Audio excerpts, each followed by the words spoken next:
and this is the Agegroup Multisport Podcast with me, Richard Conway. This is a platform for Agegroup Multisport athletes to showcase their journeys.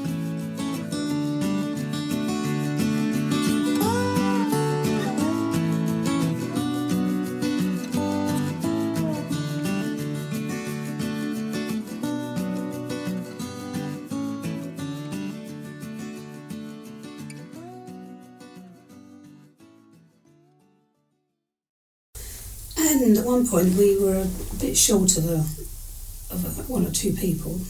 You had to make up a team of three. So somebody over the loudspeaker said, "I've got a guy here who wants to it's a club that's got somebody missing." And so we went over and said, "Yeah, we need an extra person. And who should come along? Tim Don." And that's the voice of our guest today, Penny Bullimore. And throughout the episode, she's accustomed to do a few name drops, but then I guess when you've been in the sport for 35 years, you're going to come across some elite athletes, although when she came across them, to be fair, the first time round, they weren't elite, they were just kids. So yeah, really enjoyed chatting to Penny. We actually did it face to face, and just a bit of an apology to begin with. Penny had a bit of a sore throat, and I don't think the microphone was as close as it could have been, so her voice was a bit quiet at times, so I hope you'll bear with us on that. A remarkable lady with a remarkable story. She's just come back from Torremolinos, where she got a silver medal in her age group at the Aquabike. So we had a great chat, nice cup of coffee, and it was really nice to do it face to face, so thanks for the invite round, Penny, and I hope you guys enjoy this, because I really enjoyed listening to Penny's story face to face, so that's coming up. Some really great news last week. All of our athletes that were on AMP Next Gen, Jerry Moss, Daniela Dumitrescu and Harrison King, have all qualified in their races and will now be going to race next year for GB Agegroup. So all the hard work paid off, and it's so nice to see that they've qualified, and really pleased for them. And on qualification, as you know, I haven't been doing much racing at all this year or for the last 18 months, and I've been doing hardly any running due to one injury or another, as I've said often enough on the podcast till you're probably all sick to death of it. But as you also know, in July I decided to take the bold step and have a go at a cross-duathlon race, put a time in and see where it led me. And I am so glad that I did that, and really enjoyed firstly racing the cross, completely different, nothing that I've ever experienced before, and it come to fruition, and I've got both a Q1 for the Europeans and the World Cross Duathlon Championships next year. So it just goes to show, if you stay positive and you think outside the box, then there is potential to reach your goal, albeit different, but the same, if that makes sense. And what I mean by that is, couldn't really race and reach the levels for my target, or my usual target goals, which would have been sprint duathlon, sprint triathlon and standard sometimes, but that didn't put me off, and I had to go trying to qualify for cross, and it's come to fruition. So if you have any doubts out there, look around. There's, like I always say, there's loads of different multi-sports out there that you can try and qualify for. Qualification can be quite strategic and quite tactical, and if you look into that, you can often come up trumps. So yeah, so with that, qualifications, do I need a new mountain bike? My current mountain bike is an old Boardman Pro, which, to be fair, it's carbon. It's only just over 10k, which is quite light considering it was made in 2011. love riding it, to be fair, but the gearing's a bit outdated. I did notice my performance, and I don't know whether it was my physical capabilities or the bikes that other athletes were on when I was racing at Cannock Chase. They had the up-to-date machinery with the new 1x SRAM chain sets and group sets. So yeah, it's something that I've got to think about and got to look into. There's some deals to be had at the moment out there, so yeah, watch this space. What do you think? Do I need to get a new bike? So I think it was the last event in the elite world of... Oh no, there's a 70.3, what am I talking about? World Championships coming up. I think that's in New Zealand in December. But at the weekend, there was the T100 finals, male on the Sunday and the female on the Saturday. And we didn't watch it live because we were busy. I was at the track and Mrs. C was away.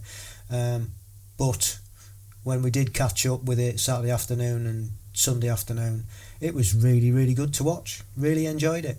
Nice to see Taylor Knibb win on the day and become world champion at T100. Thoroughly deserved. If you haven't watched it, nip on the YouTube, watch the highlights. Really recommend it. Really great race. Not going to say any more than that. Don't want to have a spoiler alert. And then the men's race again. Really good race. So nice to see Alistair Brownlee actually putting in a performance that he was happy with. He ended up third on the podium, and I think he was really happy. And Martin Van Riel won the whole thing again, won the race and become world champion in the men's T100. So yeah, really good set of races, to be fair. And like I said, we've got 70.3 left to watch, and that'll be it for the season, I think. But don't worry, the cyclocross is back. Started watching that, catching up, because I haven't watched it for the last few weeks, so been catching up on that. Watching the women's mainly, to be honest, because I think there's more names in that, and I think the racing's more interesting than the men's at the moment. Maybe if Tom Pidcock and Wout van Aert make an appearance and Mathieu van der Poel, then it might be a different matter. So that's been good to watch, good to catch up on. A couple of podcasts to recommend. The first one is the Oxygen Addict Pod, and it's he's been doing a little mini series for overwinter training. He's done a running one, a biking one, and this one is become a faster, more efficient swimmer over winter. Really informative, short podcast that I'm sure anybody into triathlon and want to improve the swimming worth a look. And the second pod is from Whoop. Really got a good series of podcasts on there, and this one was about strength training, and they were talking about prevention to progression, and they were basically giving a comprehensive guide to strength training. So that's definitely worth checking out for anybody who wants to include strength training over the winter. And then on YouTube, Dan from GCN has been going through what can only be described as a journey to get healthier and fitter. And although he was a pro cyclist at one point, he sort of let himself go and admittedly didn't really do much in the way of fitness. And that's what tends to happen, I think, with professional sports people. After doing it for so long as the job, they just need time to relax. But then he suddenly turned round and realised that he wasn't going in the right direction. So they've come up with a series of videos,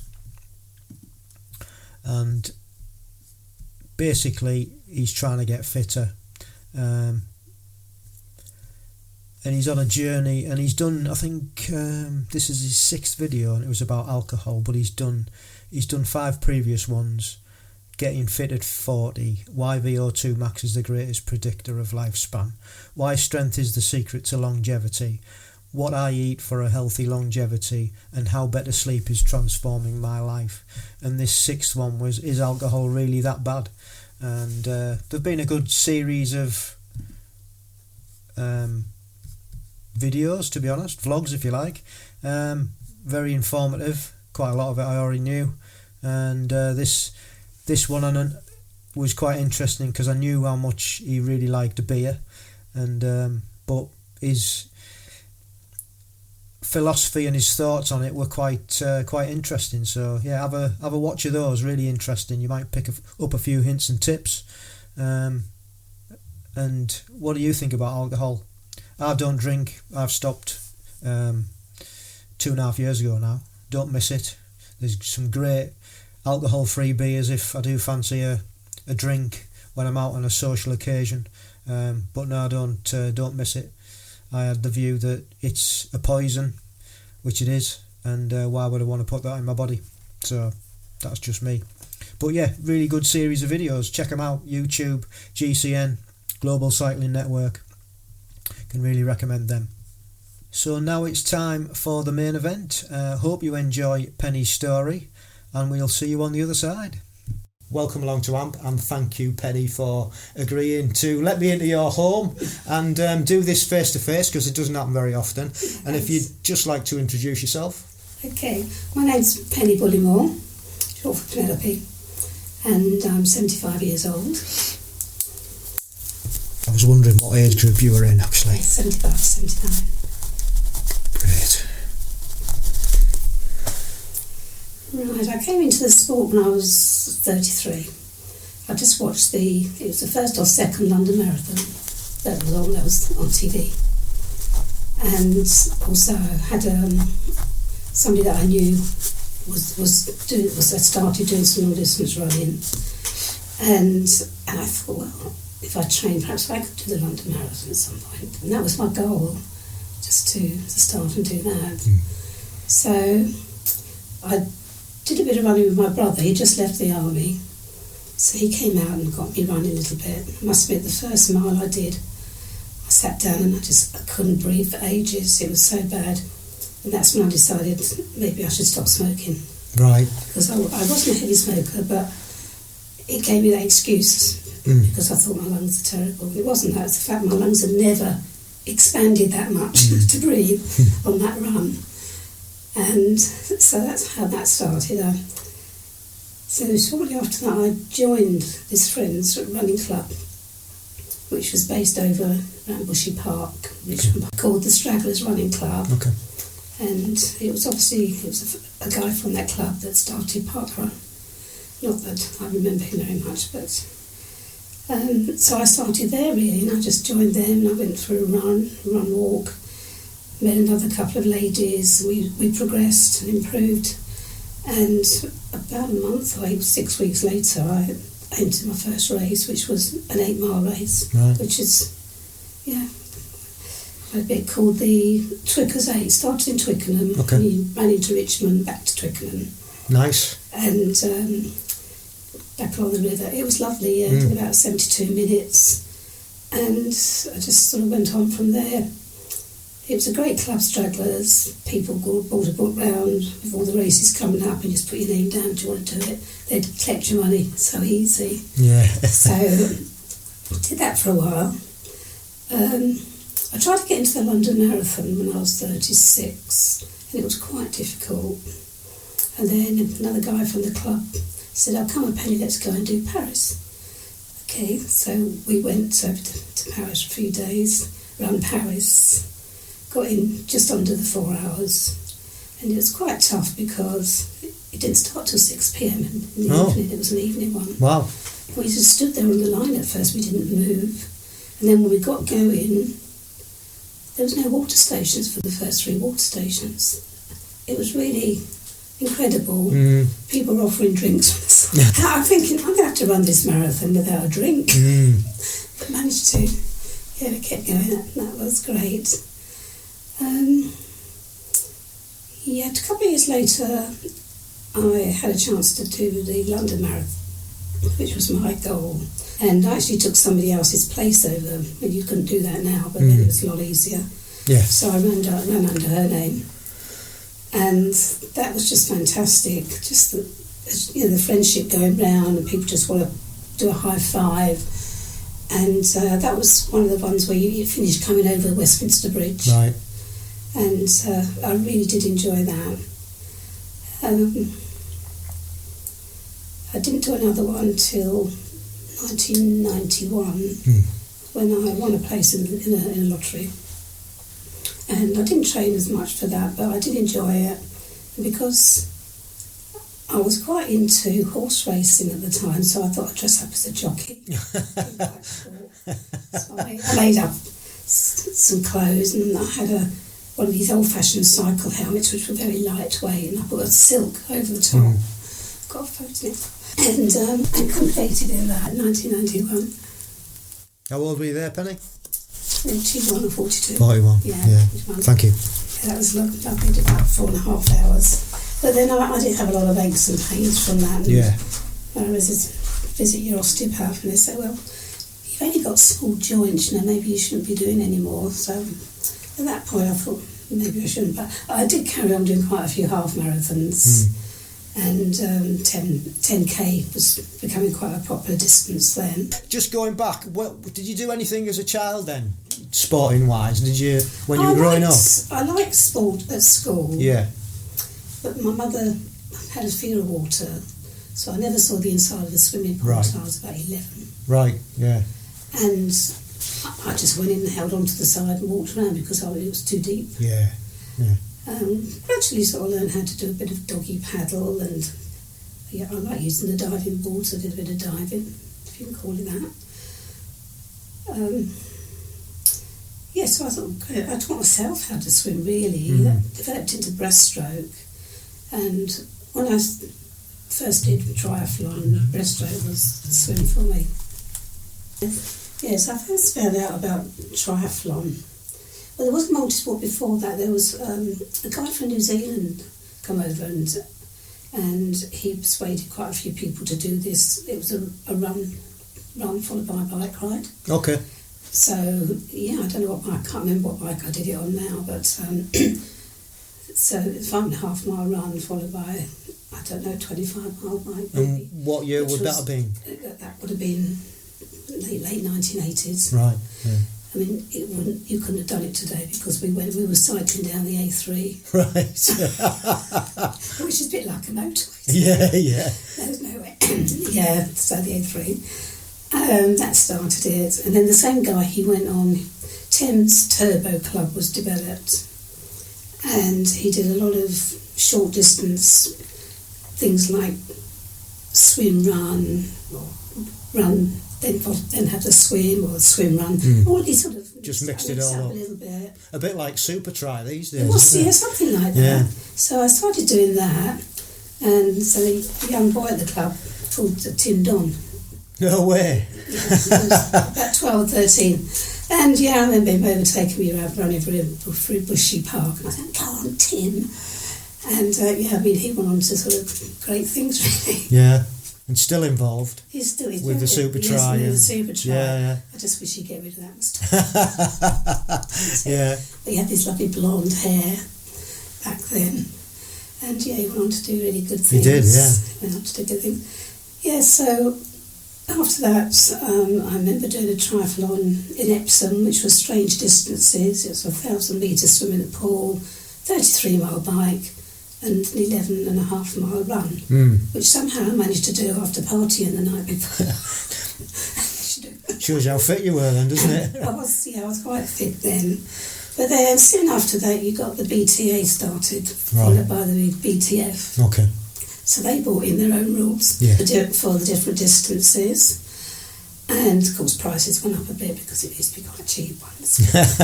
And you could do it on any bike. I guess it was like mainly grassroots, was it? Very much. I mean, I went up to London to watch the first London triathlon. Yeah. And people were going around with baskets on the front. Yeah. I can't remember if somebody actually had their dog in the bar. But it was a great watch, and it was. So the BTF came along and transformed it all.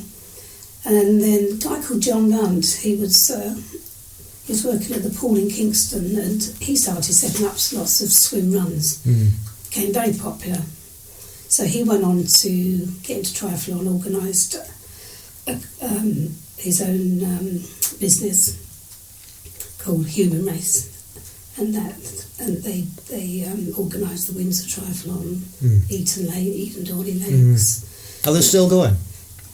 Well, John sold out and became a millionaire.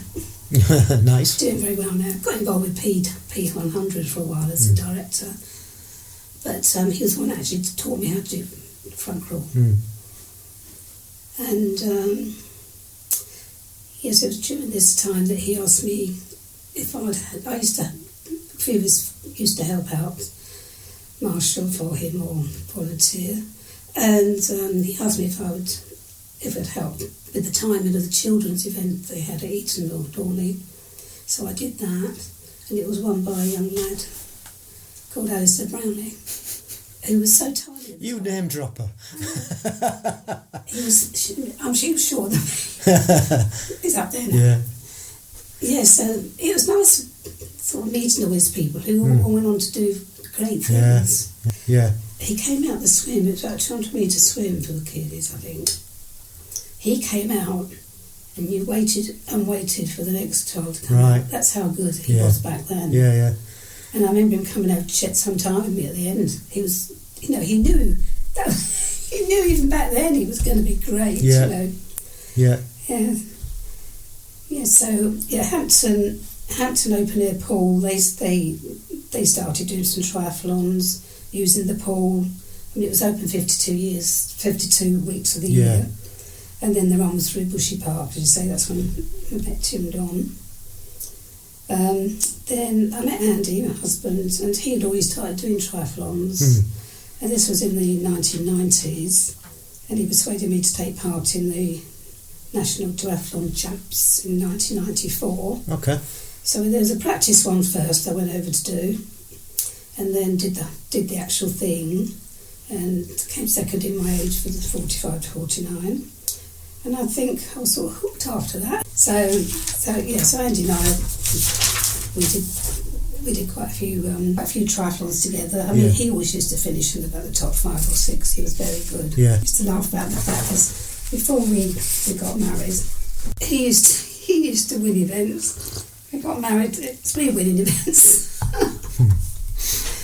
So then we moved down to Sussex, and we joined the Tough Fitty Tri Club with Daphne and Steve Belt. Now, Daphne's still competing, wonderful lady, she's 85, she does all the world champs, European. I mean, I met Daph back in Kingston when she was doing, when John Knight organised the half marathon and 10k races, and she came up and took part.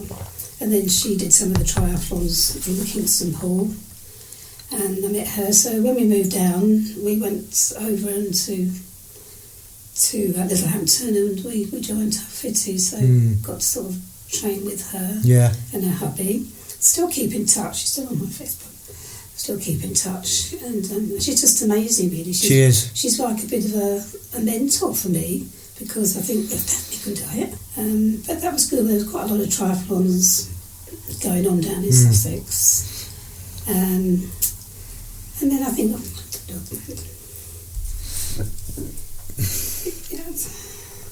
it was actually while we were in Sussex that there was a relay race that took part. I'm trying to remember where it was now. But I did it a few years running. It was one that the whole club went down to do.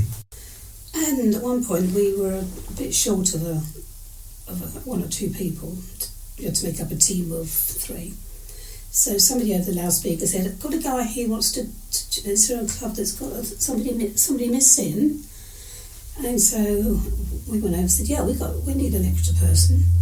And who should come along? Tim Don." That was brilliant. That was really good. The look on the other 2 guys' faces. I mean, I think they ended up coming about 3rd overall. Wow. Because he did such a fantastic time. As he would. Something like 45 minutes. Yeah, that was really quite strange. Yeah. You keep intertwining with these superstars, don't you? I suppose when you've been doing things a long time, and depending on where you were living, where you are, yeah, you are going to meet these people. You are, yeah. Yeah, definitely. It's great though, isn't it? I think that's one of the great things about the sport is that these elite athletes, they're so approachable and, you know, they just love the sport so much that they just get involved. Especially like the Brownlees, you know, they'll just turn up at cross countries or whatever. Fantastic, of course, because of them. People like Yorkshire, and you know, they want to train. I mean, where I was living, the training thing was Box Hill. Right, yeah, So, I mean, at once upon a time, you'd go out to Box Hill, you could cycle up Box Hill, you'd hardly see a soul. Yeah. The same as when I used to run down Richmond Park. When I was training on a Sunday, I'd be lucky if I met another runner. Yeah. But if I go there now, it'd be one after another. And the same with Box Hill. It's just everybody wants to do it. Yeah. Yeah, it's kind of amazing.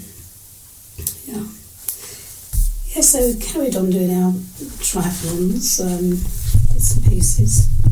But, I noticed when I got to my 50s, I started getting sort of back problems, a lot of back problems. So I really sort of cut right down, and I probably took a bit of a break from doing that. And I think that's probably when I started to lose my run fitness. I could never run as well as I used to after that. And then we moved up here back in 2000. I just managed to get the Prudential bike riding in 2014 when we had Hurricane Bertha. And we moved the following year. And so we looked around for a tri club, and we did join Grimsby Tri, which was fine for a while. Yeah. So we started off in Grimsby, but now we're with Clee Tri. They're a nice friendly club, and I mean I knew quite a few of the ladies from the cycle groups that I cycle with. Yeah. So I knew them, and so I've been a member, I think, for about just over a year. Yeah, good group of people. They put on some really nice events as well. Yes. Like some duathlons at Tetney and. Yeah. Started to them. Unfortunately, it didn't work out this year. There wasn't a lot of interest. Yeah. But I wanted to use those to practice my TT bike for Torremolinos. So you're a member of Cleethorpes.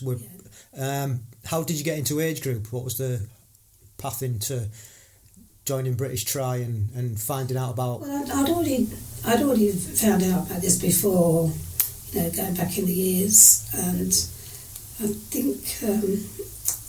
That's been in the 2004 or 5 maybe. I did qualify to do the World Champs.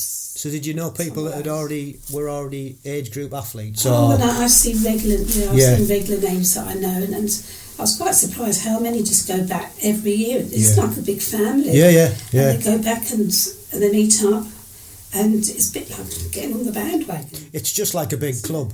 It is a big club. Yeah, it's like a big club. Yeah. Yeah, because they sent me an email to say I qualified for next year. Yeah. But I don't want to go to Australia. No. It's a bit too far. It's going to be very expensive. And also this was supposed to be my swan song in a way. Right.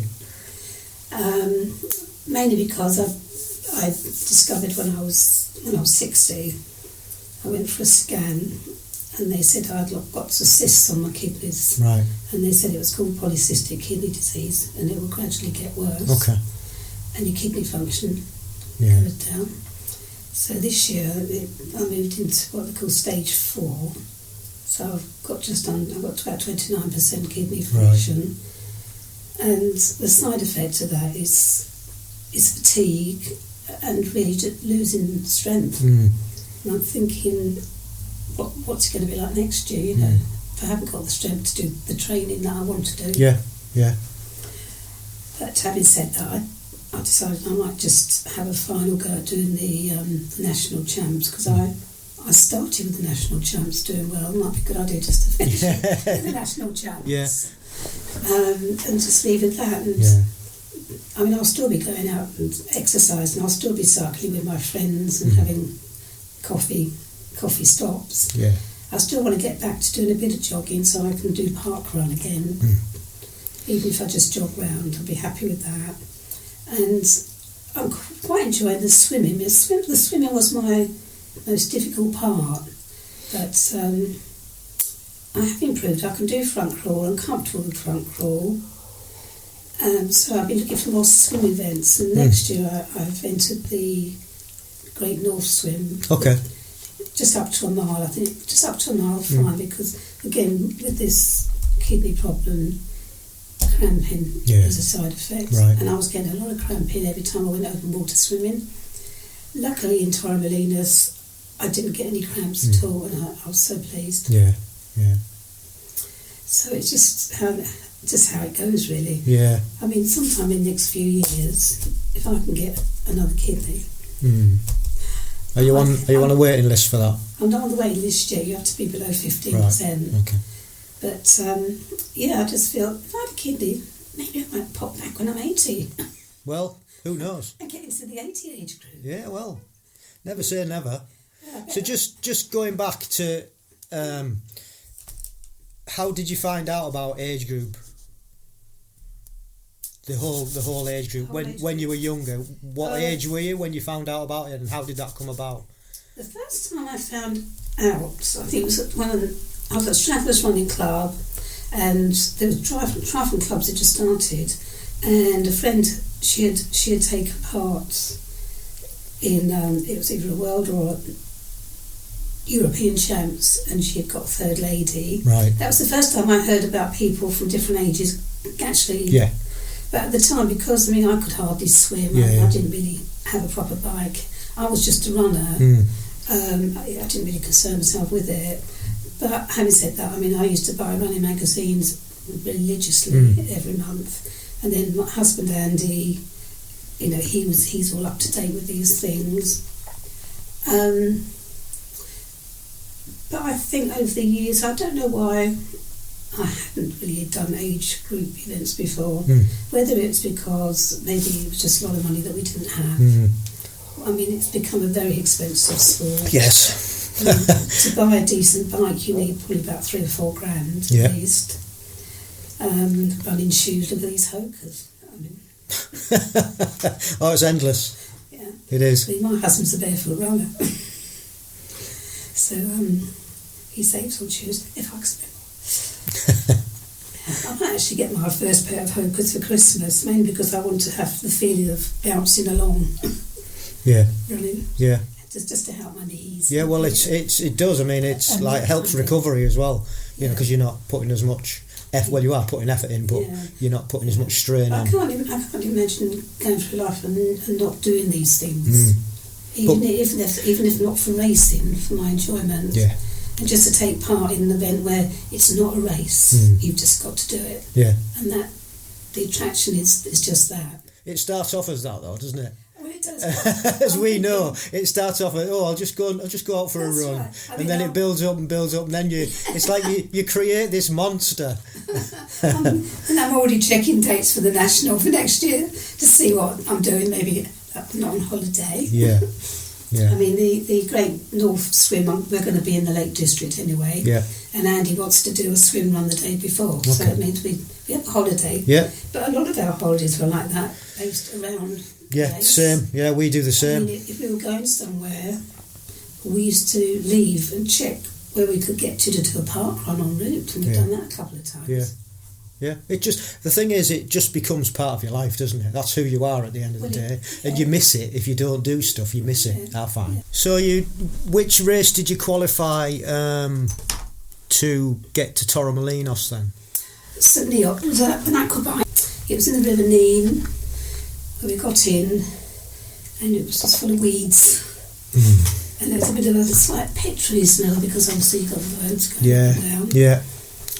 And had you done a river swim before? I had done, but not much. Yeah.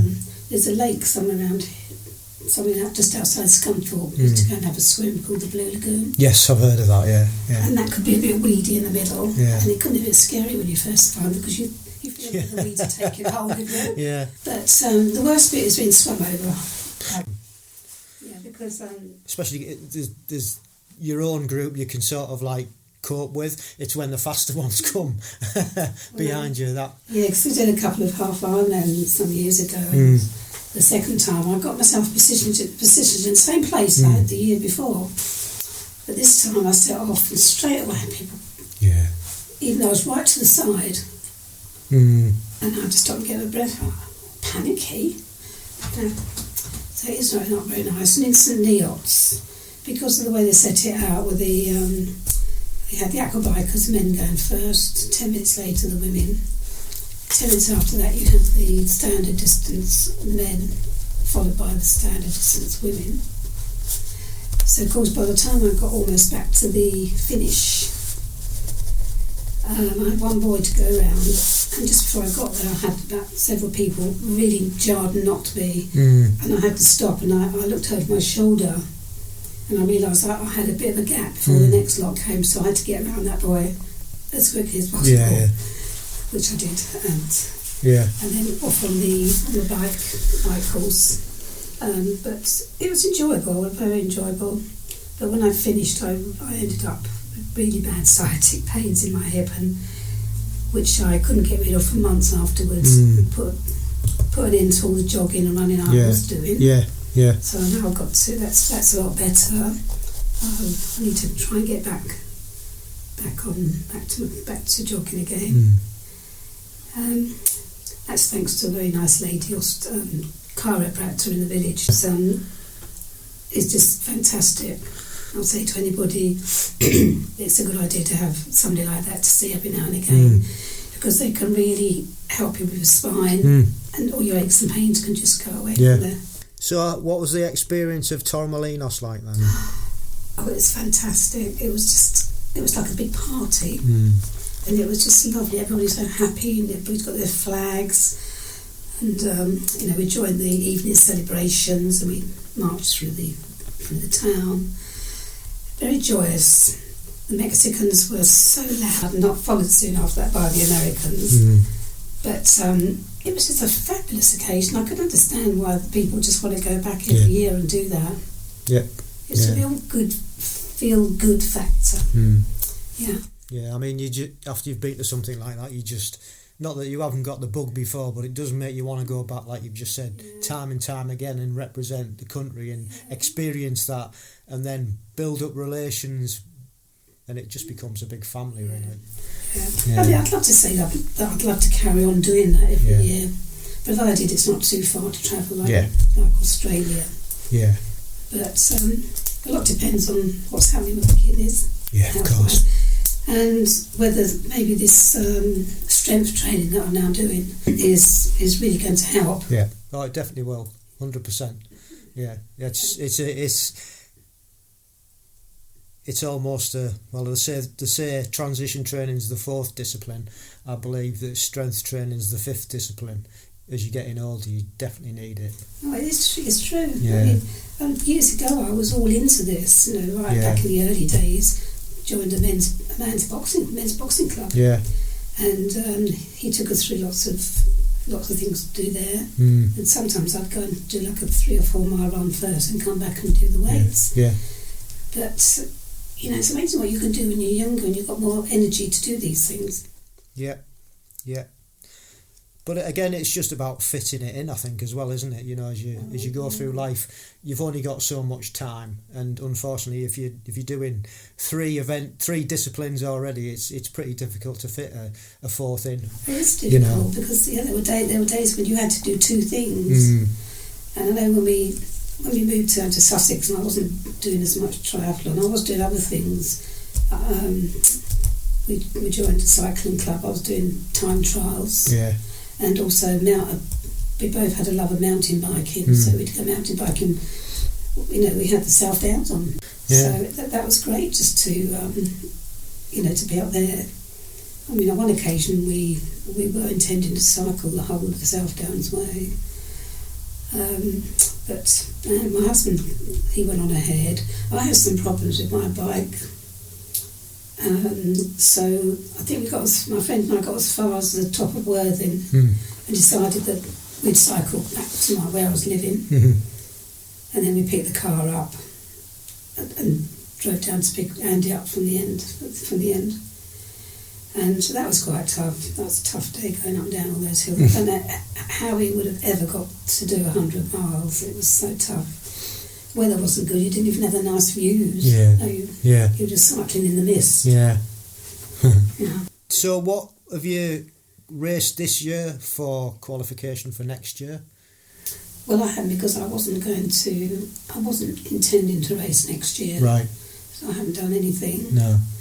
This year, what I've done, and I have enjoyed, I took part in the Lauf Tri, but I just did the swim, so I didn't split the team.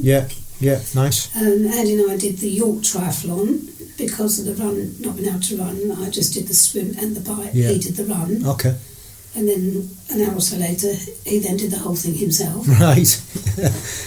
And I just enjoyed that. Yeah. I enjoyed that. Belvoir Castle, Malcolm did that as well. Mm-hmm. And I just did the Aquabike there. Mm-hmm. And that's not what I did. So I'm just doing these odd little events. Yeah. Just what takes my fancy, really. Yeah. I'm trying to fit it in. Yeah. Swim-wise, I did the Rutland Water 2000k. Uh-huh. I really did enjoy that. Yeah. Although I had a couple of episodes of cramp and I was able to deal with it. Mm. But I did feel at the end, this is doable. I'm sure I could manage to do the 2 miles swim in the Serpentine to get my London medal. Yeah. But unfortunately on the day I'd almost done it all, and I got such terrible cramp. Mm. The extreme spasm. So I was told I couldn't go any further. Yeah. So I came out. And I think that's it, isn't it? It's about fitting in what you can do, and that's the beauty about multisport, isn't it? Because there's always, I've been injured for the last 18 months with a Achilles and a calf strain, but I've still been able to bike and swim. So that's the great thing about the sport, isn't it? There's always something that you can have a go at. Yeah, absolutely. When I found out about Aquabike, which was only about a couple of years ago, and I thought to myself, well, I could probably do that. So that's where the interest came. In your case, it's like you couldn't run because of circumstances. A lot of people don't like to run, so Aquabike's perfect for them. You know what I mean? It's perfect. Yeah, and some people don't like swimming, so duathlon's great for them, and like I say, it's really cool. I've tried all sorts of things. I've done duathlons. I've done aquathons when I was running. Yeah. It's been a great 35 years or so, I suppose. Yeah, cool. Well, that's a great story. Thank you for sharing it. And all I've got now is the quick fire round. And the first one was going to be, have you ever had a coach, or are you coached? You're probably not now because of not doing so many events, but were you coached at all? Over the years, I have had bits of coaching.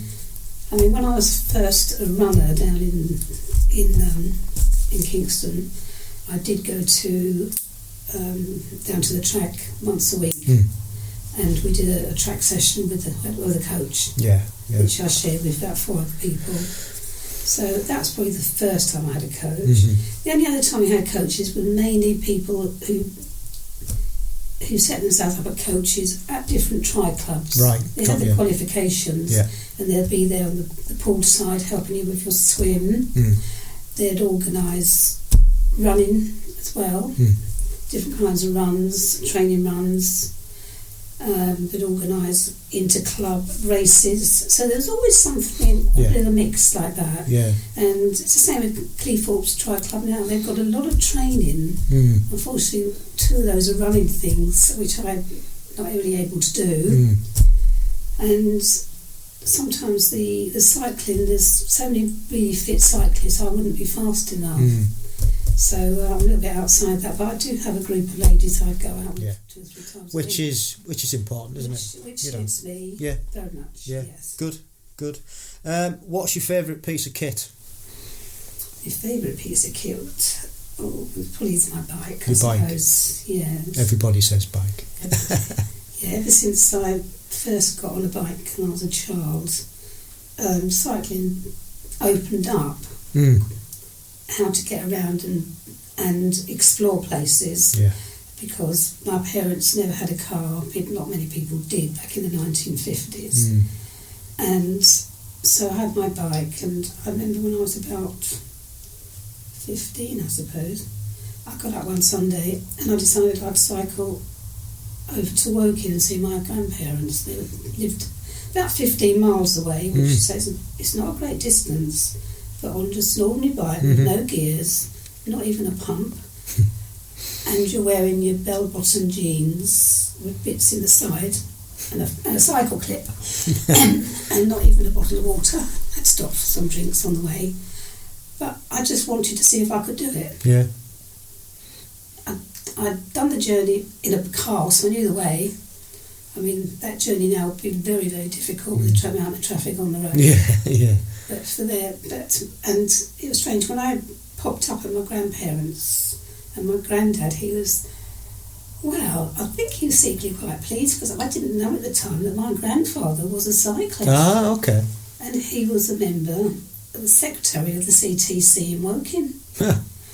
And some years later, I found something online with a photograph of him taken in 1925 and stories about him in like a little news magazine that had been printed. And I tried to get a copy, but it was out of print.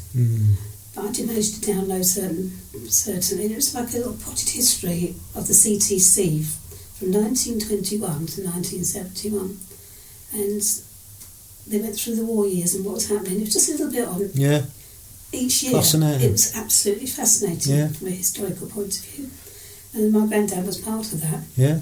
He'll have been well made up when you turned up on your bike, though. He'll have thought, He probably thought, chip off the old block. Yeah, absolutely. Yeah. But then it turned out that that's my mother's father, but my father's father was also a cyclist. Yeah, I guess it was a big thing, like you say. Not many people had cars, did they? So it was, the mode of transport in a lot of ways, wasn't it, for people? Yeah, and then that sort of like spilled over into leisure, didn't it, for a lot of men? Yeah. Yes, I remember. Some of my grandfather's stories. I mean, they'd go out cycling. They'd go out for the whole day on Sunday. Yeah. Because they'd made a comment that my granddad used to turn back for lunchtime, and that he regaled them all with his stories from World War I when he was in India. I mean, I don't know whether that happens. He was only in his 30s, but they called him the old man. The old group. Man, yeah. And he wears almost a suit. Ah. Yeah. That was the mode. Different times. And I know my granddad did have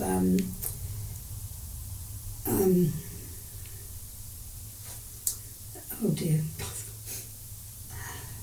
He did have a bike, a tandem. All right. Because my grandmother, I've got a little photograph of him and my grandmother sitting on this tandem. So how she found the time to go out and do that when she had 8 children at home, I just don't know. Brilliant.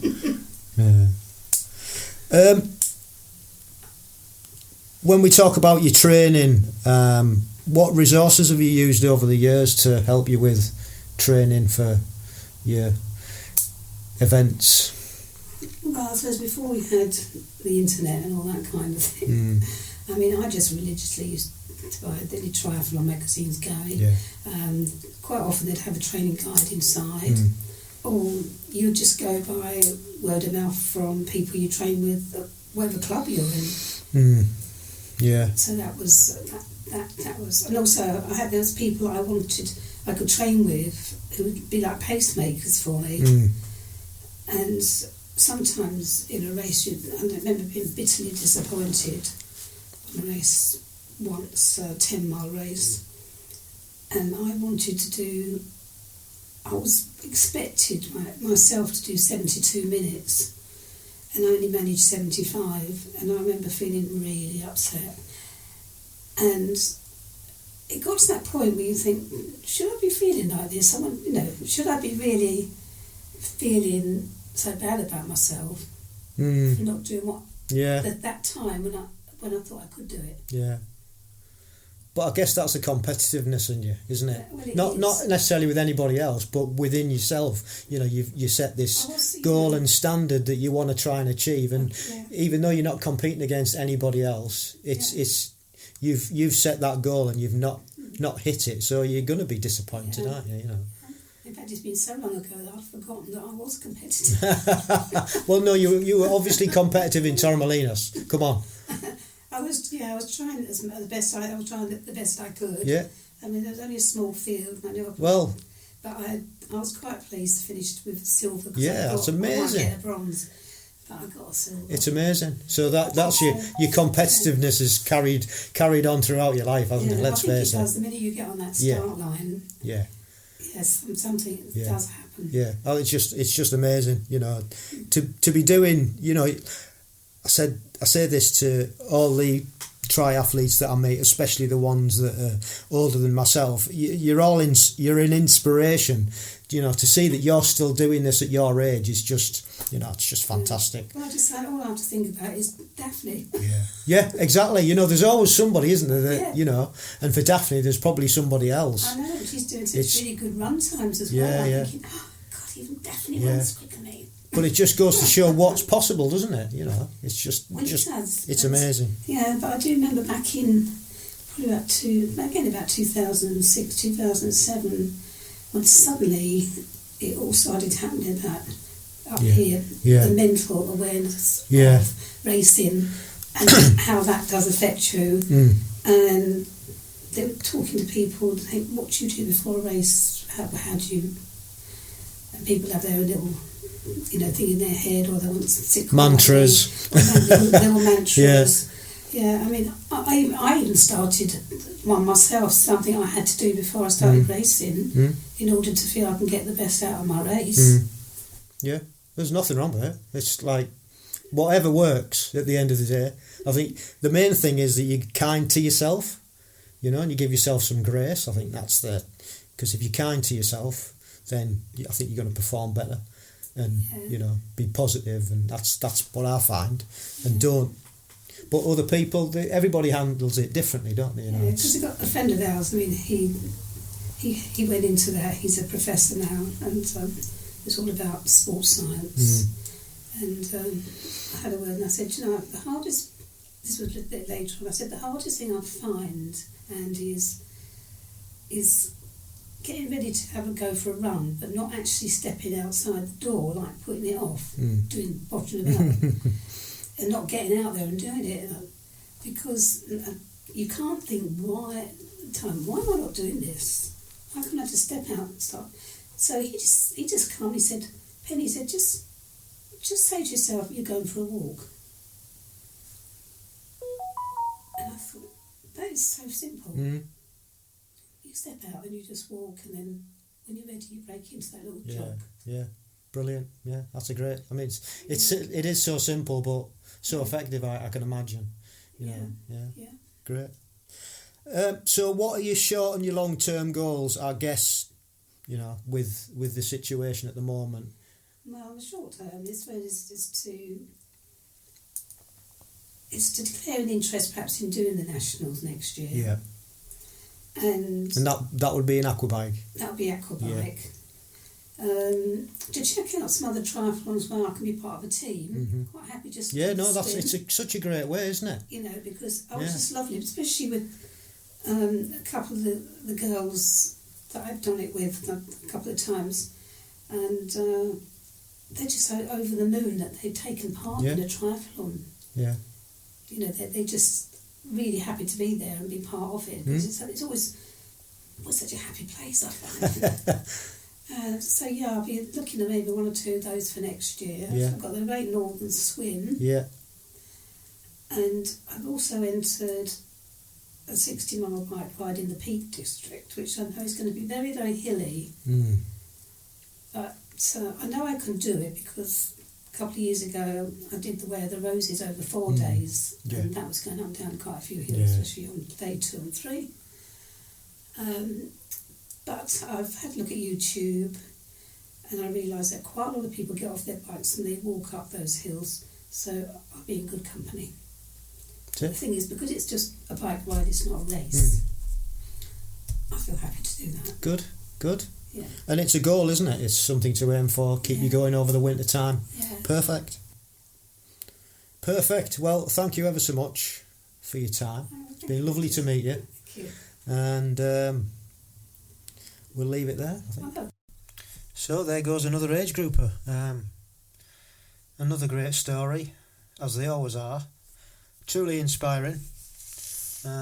Another one that's not let things get in her way. She's still going, and she couldn't run, so a bit like myself, decided that she was going to do Aquabike, and she did, and she qualified, and she raced in Torremolinos and got a medal. So that's reinforces just what I was saying earlier about having the tenacity to go outside and think outside the box and go after something else. And look where it got her. Fantastic. So thank you once again, Penny, for coming on the podcast. And really did enjoy chatting. If you'd like to come on the podcast, if you're an age grouper or you know somebody who would like to come on or who you think should come on, tell them to get in touch. Come on, be part of our little podcast, share your story and inspire others. You can get in touch by dropping us an email at Agegroup Multisport Podcast at gmail.com. Bit of a background, history on your sporting life, starting off as we usually do, what you did as a child and how you got into multisport and how you got into compete for your country. And then if you want to follow us on social media, we're on Instagram at AMP1967. We're on Facebook at AmpGB. We're on X at Agegroup Multisport Podcast. And we have our own YouTube channel, which is AmpGB, where all the podcasts are available, as well as videos. So yeah, go and check them out, support us, subscribe. If you've got any comments, you can leave comments. Please do leave us a rating. It would be much appreciated. It does help us to reach more like-minded people. So that's it for now. Thank you for tuning in, and we shall see you next time. And don't forget, stay safe, keep training, and love the process.